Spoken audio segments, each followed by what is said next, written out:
જો આ પૂરમબેને એક ડ્રેસ સીવો છે, એની રીતે સીવો છે ઘરેથી એક કસ્ટમરનો.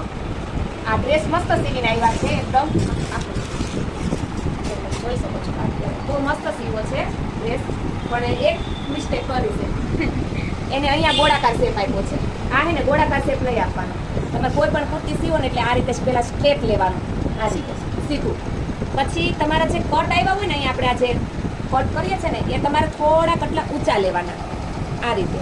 તમે ઊંચા લ્યો ને એટલે આ તમારી જે સિલાઈ છે ને એ અહીંયા આવે, બરાબર છે. પછી તમે અહીંયાથી જે વાળો ને એ આ જે ખૂણા નીકળે ને ખૂણા ના નીકળે, એકદમ એક હારે વળી જાય. નકર તમે જ્યારે પહેરશો ને ત્યારે તમે કુર્તીમાં છે ને સાઈડમાં આવી રીતે આમ ખૂણા બહાર નીકળશે.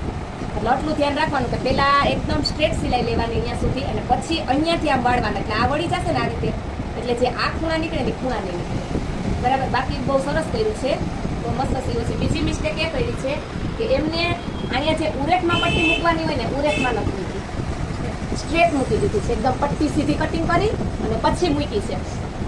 એમ નહીં કરવાની. ઉરેખમાં આ રીતે આપણે ખબર છે, આ રીતે સીધી પટ્ટી કટિંગ કરી છે ઉરેખમાં, એટલે આ રીતે ઉરેખમાં પટ્ટી કટિંગ થાય ક્રોસમાં. ઉરેખ કહેવાય ને ક્રોસે કહેવાય. આ રીતે પટ્ટી હોય ને, બરાબર, આને ઉરેખ કહેવાય, એટલે આને સીધી કહેવાય.